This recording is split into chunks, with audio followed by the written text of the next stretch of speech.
Welcome, ladies and gentlemen, to Warwick Science's Year 9 Film Practical on resistance.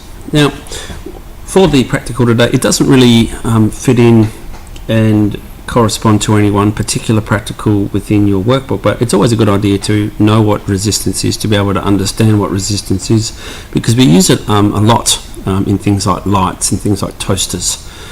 Anywhere where we want a heating element, we tend to use this concept of resistance.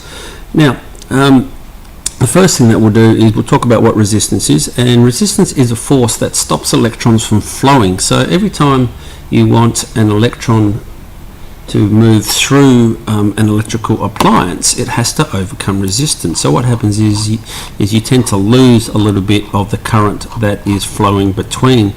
And essentially, resistance depends upon three things: the length of the wire. Longer wires have more resistance. Thicker the wire, the thickness of the wire, thinner wires have more resistance than thicker ones, and the kind of material. There are some materials that have very high resistance, there are others that have very low resistance. I look at resistance as an army, and an army that's trying to stop the electrons from overpowering them. Now, within a circuit, every piece of equipment has some degree of resistance. So in our one here, the wires do, the switch does, the ammeter does. So all of it has some amount of resistance. Now, if we were to hook up this this piece of equipment here, so I'd go over to the 5 amps here, because again, much like we did with the last practical, you want to basically end up starting with the highest one. But if I was to measure this, and we're measuring the amount of current because resistance stops current, I look at that and it goes up to round about 1.8 amps, or actually about 1.5 amps of current flowing through there. Now what I can do is I can just connect up this standard resistor here. Okay, this one's got 20 amps, so I'll place it before the ammeter, and we can see just how much it drops. Now we measure it in a thing called ohms, and we use a thing called Ohm's law to be able to understand it. So let's have a look now. It was about 1.5 last time. Let's have a look at what we get this time, and you can see it's around about 0.25. So by adding in that 20 ohm resistor there, we've stopped a fair bit of the current from flowing through the circuit, and that's what resistance does. Now, where do we use it? The old style light globes had it in, so they had a very resistant piece of tungsten wire, and then that basically glowed red when electricity went through it, or electrons try to pass through it. We use it in toasters as well, and in dimmer switches along the outside. Now, where does this become important within the home? Well, if I connect up a piece of steel wool here, okay, and I connect it up, let's have a look at what happens when I pass some current through there. Now, okay, now to do this part of the prac, what we need to do is use this box here, because we need a little bit more electricity. So what we've got is we've got a thin piece of steel wool that sits between two electrodes, and we're going to connect it up to the power pack here and put it on 12 volts in order to get the maximum amount out of the box. Okay, and hopefully we will be able to see what happens there. So let's do that now, and as you can see, it very quickly heats up and very quickly burns it out and destroys it. I'll just put another one on there again so people can see. And this is the concept behind a fuse in a fuse box. When there's too much power go through the wire, that then heats the wire up, causes the wire to break, and that stops the electrical circuit being closed. That means then that the power basically goes off. So that's a safety feature. We don't tend to use fuses much now, other than in cars and the like. We have what's called RCDs, residual current devices, that when they feel that there's a surge, they then basically flick the switch, and you've got to flick the switch back. But let's give it like another go. And you can see how quickly that it heats up and burns, and that's the concept behind a fuse. So that's one of the more interesting aspects of the electricity.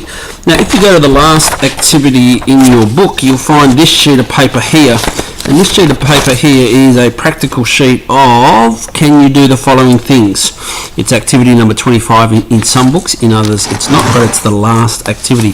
What you need to do is ask yourself, can you do those things? So can you connect the battery, a switch and globes in series? Then give it a tick. Can you connect an ammeter to the circuit? Give it a tick. Can you read current? Give it a tick. And anything that you can't do, there'll be a time that your teacher should enable you to have the ability to practice it, because obviously in your practical test these are the things that we're going to be looking for. You talk to your teacher also, see if you can come in at a lunchtime or a recess to get your knowledge up. So that's very important that you can tick off all of those things. Thank you very much for accessing Warwick Science's film practical for Year 9s on measuring resistance. Resistance is a force that opposes the movement of electrons through a conductor. All conductors have some amount of resistance. The three things that resistance really depends upon is the type of wire. Some have higher resistance than others. The length of the wire, the longer the wire, then the more resistance there is. And then the thickness of the wire. Very thin wires have very high resistance, and very thick wires have low resistance, because there's obviously more room for the electrons to be able to move through. We measure it in a thing called an ohm, and as you can see here, this is a resistor which has got a resistance of 2 ohms, and that's the symbol there, which is I think the omega symbol from the Greek. Often you'll see resistors like this, which are essentially just a coil of wire that helps to dampen down and reduce the amount of current that flows through. And as you can see here, compared to them, the 1 ohm resistor here is a lot shorter than the 2 ohm resistor there. Often we find resistors in things like electronics, so phones, laptops, iPads, in order to reduce the electricity down, so we don't cook our appliances. Now, okay, let's see if we can add the 1 ohm resistor in. So we can put it in there. Remembering we had 390 milliamps the last time. Pressing it down, and we have round about 370 milliamps flowing through the circuit at this point. Let's replace the 1 with a 2 and see how that one goes. Now there we go. So we're now down to around about 350 milliamps of current. Now obviously 1 and 2 is not a great amount of resistance, so let's go with a 50. And now you can see with the 50 here, for example, how long the coil is and how thin the wire is, and all of that aids in the resistance. So let's put this one in and let's see how we go. Now you can see there with that resistance of 50 ohms, we're down to around about 90 milliamps. So you can see that by adding the resistance in, it actually stops the current from flowing through the circuit.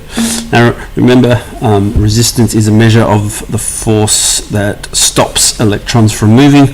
We measure it in ohms, but obviously to be able to see what effect the resistance has, we need to measure the amount of current that flows through the circuit. If you have any dramas with this, please go and talk to your teacher, and have yourself a nice day.